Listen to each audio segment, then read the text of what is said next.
Assalamu alaikum. All right, so another video. If you're new here, subscribe to join the Brotherhood and comment anything that you want me to talk about or anything like that, okay? So, straight to the video topic. Let's get it, right? So, today I wanted to talk a little bit about another misconception within, I think, the self improvement community, and it is do it for yourself, bro. Like, uh, just going on your self improvement journey just for yourself, right? That being the motivation. And I don't think that's necessarily, I know other self improvement YouTubers have talked about this, but I don't think that's necessarily a great motivator and the only motivator to have, okay? And and here's why, okay? So sometimes what ends up happening, right? Especially if you've been on self improvement long enough. What has been some of your biggest motivations as someone who's been on self improvement? You felt like you weren't enough. You felt like you weren't getting enough like attention from a certain group or maybe girls or something like that, right? You basically were just not in a good place in general. Something along those lines, okay? So when you say you do it for yourself, right? I get what you're trying to get at, kind of, but sometimes what ends up happening, right, is we don't use the proper wording or the proper kinds of motivation, or we don't tell ourselves the right things. And what ends up happening when we tell ourselves, like, hey, we're going to do it for ourselves, like, we don't end up actually caring about ourselves as much. Like, that's why you were smoking or drinking or playing the copious amount of things that you were and doing all the bad habits in like way over moderation, right? Way over and beyond, because if you cared for yourself you wouldn't be doing those things, and you'd actually have gotten to your like gotten to the gym quicker, gotten like actually taken care of yourself. I think a big part of our actual motivation of taking care of ourselves comes from the fact that other people care about us, or there are other people that will care about us eventually. Okay, and I'm not trying to like say that because it's some sort of delusion or anything like that. No, I'm talking about the concept of family, okay? And that doesn't necessarily apply to the family right now, although it can. Because your family cares about you, you also take care of your well being, right? And by doing that, you can also take care of the well being of your family. So it's like a little loop. It's like a little positive loop effect, right? Same thing with your friends. Same thing can be applied with your friends. Okay? Exactly the same concept. So and again, a third place this can be applied to is the wife and or the husband that you want within the future, and especially the kids that you're going to have within the future. Okay? Now you might not want any kids or anything like that, but I think personally, I think like everything my parents have told me about having kids, or everything like everybody's ever told me, like like in my mind I've already wanted that idea to come true. Okay, I've wanted that idea to come true, and here's why. Okay, you're gonna think I'm making this stuff up. Usually, people sometimes do in self improvement. It's like, what? There's no way you start thinking about family like now, bro. Like, what are you talking about? Some of you understand where I'm coming from. Some of you won't. So let me explain where that thought process actually came from. Okay, so at the beginning of 2023, right?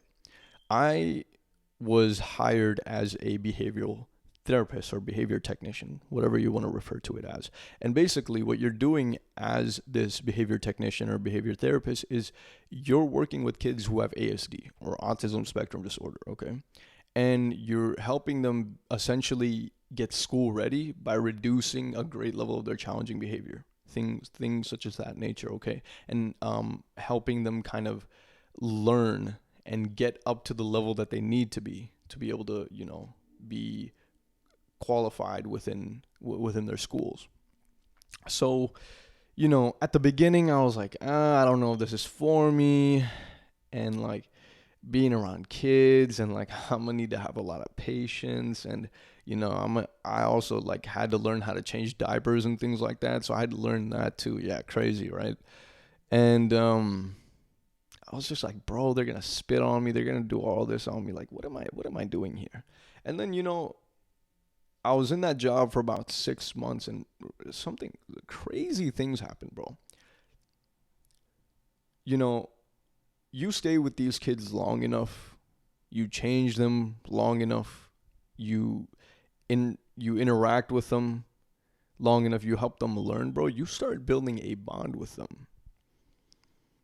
Okay, and that made me understand why they didn't have a lot of part-time positions. They had more full-time, right? That made me understand why it was important to be with them like full-time, because you need to create that bond. And in doing so, what ended up happening, and realize again, before I continue with what I'm about to say, realize that these aren't my children. These are other people's children, right?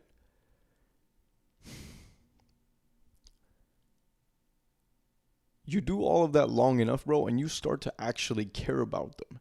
And the first thing that came into my mind when I was trying to improve myself and trying to become like a little bit more masculine, right? And go to the gym, things such as that nature, focus on my goals, things like that. I was like relentlessly pursuing that all of like the first half of the year. I still am a little bit slower now, but again, I digress. So you start to care about these children a lot. Every little thing, because you think that sometimes you don't want to do things, sometimes you don't want to interact with them, but then my mind would always say, bro, they're just children. So if I didn't want to change their diaper, if I didn't want to do certain things, I'd just be like, bro, they're just children. Like, you got to help them out. They're the future. You got to raise them, right? So that's what I did. And in doing so, I created that bond. And what did that bond result in? That bond resulted in me thinking about how I would have kids one day. And how I would be a father one day. Much like you might want to be yourself. Or maybe, you're a girl watching this, you might want to be a wife. Right? And unfortunately, that's very, very discouraged within the Western world. It sucks. But I think you should hold hope, because there's a lot of people that, like, if you're on the wrong side of the internet, it's going to be very hard to believe that, good family people still exist, which is what happens when you indulge too far down into the red pill. Or if you, watch the wrong kinds of people or content creators, things like that, you're going to start believing crazy things, okay? And they're going to get you riled up, and they're trying to do that on purpose. But I know this is a bit of a side point, but hold hope for those family people, especially because religious communities, they have them, things like that. Hold hope for that. If that is your dream one day to become a husband, a wife, hold true to that. I know it gets very difficult within the Western world with all the temptation, but hold to that, okay? But again, going back to it, you probably want to. Not just for the sake of your wife, not just for the sake of your husband, although there's nothing wrong with that. Let me emphasize that. There is nothing wrong with that. Improving yourself for them, there's nothing wrong with that. As well as your children. There's not a day that goes by that I can't go without thinking about, like, my children. Not a day. I think about them, like, all the time. And I think, like, well, why is it the case that I'm thinking about them? Sometimes I even ask Allah, I'm like, Allah, why am I thinking about these people right now? They're not even a part of my life. Why am I thinking about this right now? And then I think about it, and it's because not only is it, I think, a masculine man's duty to be able to provide for their family, but you take satisfaction in the fact that you can provide for them. That is where it's not about oppressing someone. It's never been about that. It's more so like you take satisfaction in the fact that that's what you can do, that you could be there for them, and be protective, be supported, be the pillar, emotionally, financially, all of that. Now, that doesn't mean that you need to earn 500K plus or give 50K plus a G-Wagon in Meher, okay? That does not mean that. Understand that. That means you're able to protect your family, right? And have this sort of spiritual level of bond with them, which is also why I think, even though I think religion is great and all, I like the religious aspect, but I don't like the religious people all the time because they don't cultivate a great level of religious connectedness within the house. And people end up just being hella disconnected because they're so busy pointing the goddamn finger all the time. So it's not just a problem within like these fatherless homes and all these other places. It's also a problem in these places that claim to be family orientated, okay? And I know I keep like going into side notes, but I think these are still very, very important and still very, very applicable. And again, the main point is there's no shame in wanting to improve for these people because these are people that you will want to eventually care for and be there for. So there's no harm in wanting to improve for them. Absolutely none. I would actually encourage that. These people talking about do it for yourself. Like, come on, bro. It's fine. It's fine. If you genuinely somehow think that way, that's fine. But like, that's something I'd never really processed. Because here's specifically why. Not because of these self-improvement YouTubers that told me so, but because I look at things from an evolutionary psychology perspective. I'm a psychology major too. I think about, look, what is a prime motivation for, us to be able to improve ourselves evolutionarily, right? It's because we want to be this concept of fit, which is be in the best possible, what would you say? Wow, I'm going real brain dead here. Put yourself in the best circumstances to be able to reproduce, essentially, right? So evolutionarily, of course, you're going to have that. And if you're thinking about it, okay, it's like, well, that's a great driving factor to have. There's absolutely nothing wrong with that. And if you have that driving factor now with some of your family, some of your friends, lovely. That's also great too. Use it. Don't, it's fine. And I'm not going to demonize like wanting to do it for yourself. If you genuinely feel that way, perfectly fine, bro. Like, I'm just trying to make sure you're not trying to demonize any sort of motivation. Okay. Now where I understand where people say, okay, do it for yourself and not for them, bro. It's like people get into this constant cycle of trying to be around people that they're not particularly liked by. And so they'll be like, oh, bro, don't do it for the hoes. It's like, well, yeah. Don't do it for people you don't want to associate around. Don't do it for the people that you don't want to be around. Do it for the people that you actually care for, that you actually want to be around, because that also puts you in a great positive state of mind. It's not like, oh, I'm gonna work out so hard to stay away from these people. It's like, no, that puts you in a negative frame of mind. I think more so think about the kind of people you want to be with, because then you also have to think about the way that you have to be around those people, the kind of person you have to become to be able to care for these people. Right? Think about that. It's more narrowed in. It's more specific. It's not you're running away from all this. You're narrowed in and you're focusing on one specific thing, which is, okay, these are the kind of people I want to care for. This is the kind of person that's going to be my wife. These are going to be my children. What kind of person do I need to be? Assuming that, this is already the person I'm going to get married to is already a very, very loving, caring person. And we're going to have, children and things like that. What kind of person do I need to be for them?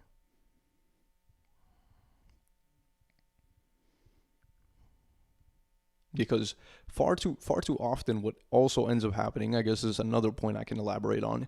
Didn't expect this video to go on that long, but whatever.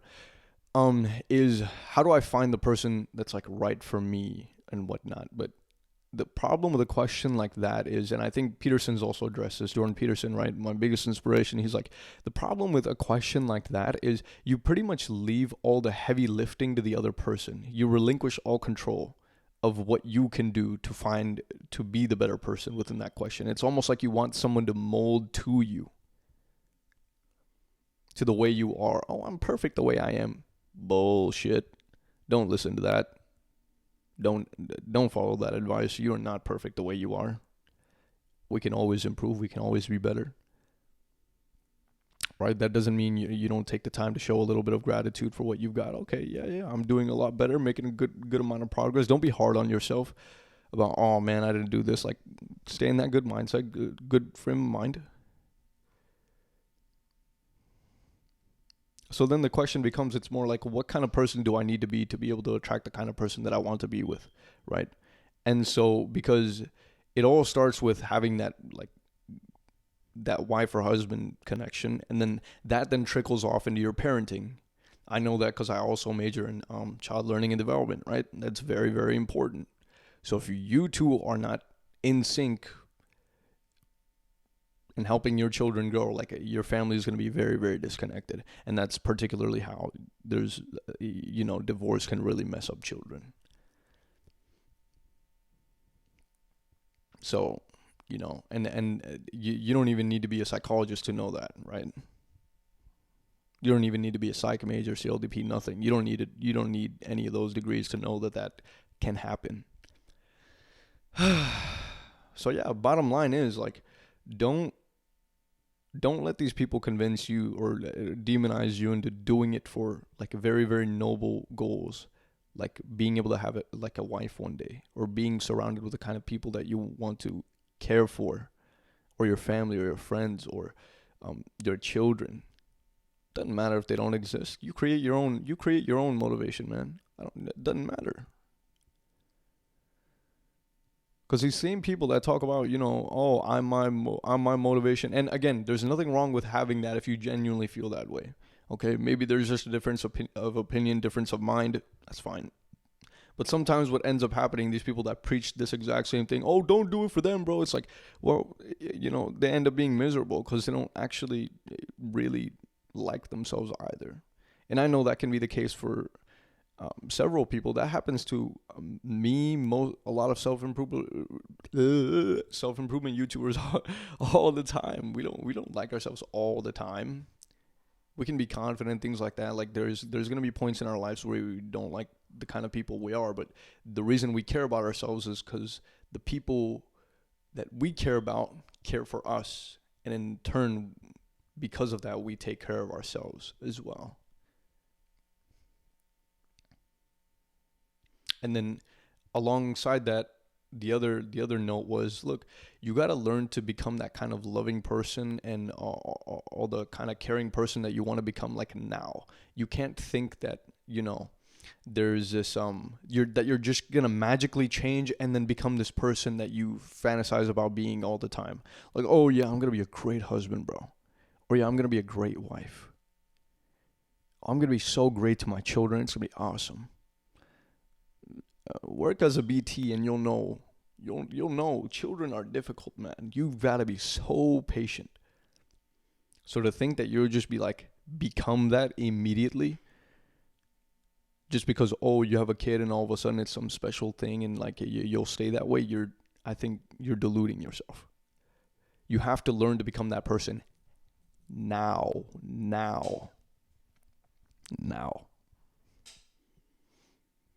I'm not saying you're literally, like, you might not be there right now, but you have to actively try to become that kind of person right now. I'll give you an example, right? Like, the kind of relationship I envision is like, of course, the very, very loving, caring, trying to end all this, I guess, BS about how mental health doesn't exist, all these other things within the Desi community or the brown folk, whatever you want to call it. With my family, I plan on ending all that, okay? None of that is going to penetrate my family. Absolutely none of it. None of it's going to be there, okay? But in order for that, there's a concept I talked about earlier, right? There is something I talked about earlier, which was I had this degree of hate in my heart for the people that I didn't like. And it was a big spiritual issue for me, right? So I had to learn to be able to cultivate a level of love. Because I somehow thought, oh, I'm like this hateful person within my heart, but I'm suddenly just gonna change, right? When I'm with my wife and my kid. No, wrong. Think about how many times you've thought as a kid, right, that you'd reach a certain point or be able to do something or think a certain way by a certain age. Like you're like 14 or 15, you're like, yeah, by 20, I'm going to look this way or think this way. Did that work out? Probably not, right? Because you weren't actively trying to become that. Now, granted, you were like 14, things like that. So you didn't know the process of like, you didn't innately, or you didn't know that, you had to start now if you want to become that kind of person. Because these are the things that take time, right? You have to start now. So that's also the realization you have to come to. If you haven't at all before this, you have to start now. Trying to become that kind of person. You have to start now. And you especially, I'll leave it off with this. You especially have to be that kind of person when it is hardest to be that kind of person. When it is the most difficult to be the kind of loving and caring person, that is when you have to be the most. Of course, we're going to fail a bunch at this. Of course, it's just going to be a learning process, trial and error, but you have to at least try. Okay? But yeah, that's all I got for you. Peace out. Take it easy. Leave a comment. Subscribe to the Brotherhood. Leave a comment on what I should talk about. And yeah, that's pretty much it. Mwah.